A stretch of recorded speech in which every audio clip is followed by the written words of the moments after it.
What is hemophilia? Hemophilia is a genetic disorder that affects your body's ability to clot properly. Normally, when you get a cut or injury, your body has a system of proteins that work together to stop the bleeding. But in hemophilia, there is a deficiency or absence of certain clotting factors, which are essential proteins that help the blood clot. There are two main types of hemophilia: hemophilia A and hemophilia B. Hemophilia A is caused by a deficiency in clotting factor 8, while hemophilia B is caused by a deficiency in clotting factor 9. Let's take a step back and look at the normal anatomy of the clotting process compared to what happens in hemophilia. In normal anatomy, when blood vessels are injured, a series of reactions occur known as the coagulation cascade. This involves clotting factors, or proteins in the blood, working together to form a clot that stops the bleeding. For example, clotting factor 8, which is deficient in hemophilia A, and clotting factor 9, which is deficient in hemophilia B, play crucial roles in the cascade.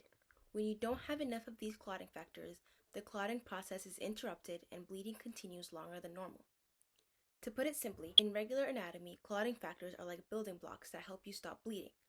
But in hemophilia, missing pieces of the puzzle cause your blood to be unable to form the clot properly, leading to prolonged bleeding. Alright, clinical manifestations and how does hemophilia show up. Let's talk about how hemophilia shows up in the body. In a normal scenario, when you get a small cut or an injury, platelets in your blood form a temporary plug and clotting factors quickly come in to create a stable clot, stopping the bleeding within a few minutes. But in hemophilia, the absence of clotting factors causes a delay in clot formation. So this means even if you get a minor cut or scrapes, it can just lead to prolonged bleeding. So you're just bleeding without it being fixed at all. Another key issue is the spontaneous bleeding. In regular anatomy, your blood vessels are protected by a functional clotting system that prevents internal bleeding. But in hemophilia, because that whole clotting process doesn't work and it's impaired, internal bleeding can occur in muscles, joints, and organs even without any type of external injury or any obvious internal injury as well. Joint bleeding is especially concerning. Your joints are supported by synovial fluid and a protective capsule, but in hemophilia, recurrent bleeding in the joints can lead to hemoarthritis, which causes swelling, pain, and long-term damage to the cartilage and bones. Hemophilia is not a fun disease. Hemophilia does not just affect the skin or joints, it can also impact the internal organs. In normal anatomy, the body clotting system should be quick, seals up bleeding in the blood vessels when needed, protect the organ and the tissue. In hemophilia, this protective mechanism is impaired, so internal bleeding can happen more easily. For example, when someone with hemophilia experiences trauma or even something as simple as a bump, the blood vessels inside organs like the brain, spinal cord, and the kidney can bleed. When there is bleeding in the brain called subdural hematoma, this can lead to neurological complications including headaches, seizures, or even loss of consciousness. Similarly, bleeding in the kidney could cause hematuria, which is bleeding blood in the urine, and it requires immediate attention. Alright, let's go ahead and perform a head-to-toe assessment on our patient. I'll walk through the process and point out what we should be checking for when assessing someone with hemophilia. Knock, knock, knock. Come on in. Hi, my name's Cecilia. I think you just saw me out there. I'm going to be a nurse practitioner. I'm going to put some hygiene. Can you verify your name and date of birth for me? Call your husband. Okay. First, we start by looking at the patient's general appearance. In a normal scenario, the patient should appear well-groomed and not show any signs of distress. But in hemophilia, we're looking for any signs of fatigue, paleness, or shortness of breath, which could indicate internal bleeding or anemia due to blood loss. Are you having shortness of breath? Yeah, I'm having a hard time breathing. Are you? Okay, if you'd like, I can raise the bed for you and make it easier. Okay. Okay. It's a lot better. Are you feeling fatigued at all? I know you said your blood was thin. Yeah, I feel very fatigued and tired, especially when I get up.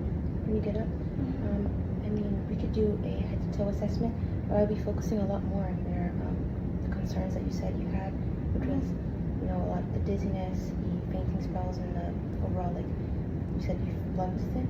Yeah, and also like when I get up, like I see black spots, I see dark spots, like can't really function.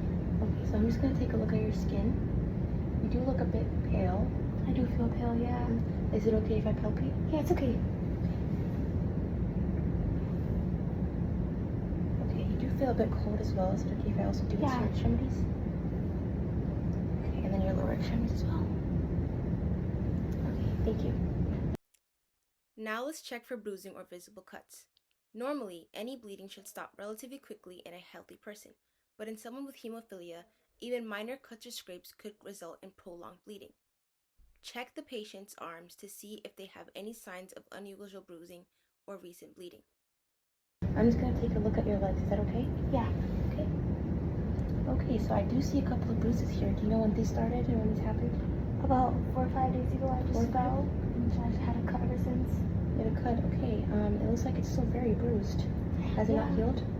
No, not really. It's been bleeding ever since. I tried everything, but it won't really stop. Okay, I could get you a couple of bandages if you want. Next, we need to check the joints for any swelling or pain. In normal anatomy, joints should have full range of motion without pain or swelling. But in hemophilia, internal bleeding can cause hemarthrosis, or joint bleeding, which results in swelling, redness, and pain when moving the joint.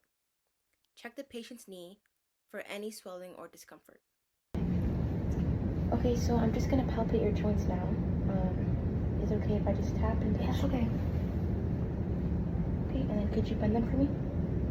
Okay, do you feel any pain or stiffness? No. Okay, do you feel pain here? No. Okay, over here. No. And then do you feel any pain here? No. Okay, that's very good. I also don't know any swelling. Okay. If the patient has no pain in their joints, that is a good sign. But if there were swelling or discomfort, we need to monitor it closely, especially since hemarthrosis can lead to long-term damage in the cartilage and bones in the joints. Let's now check the patient's abdomen for any signs of internal bleeding, like tenderness or distension.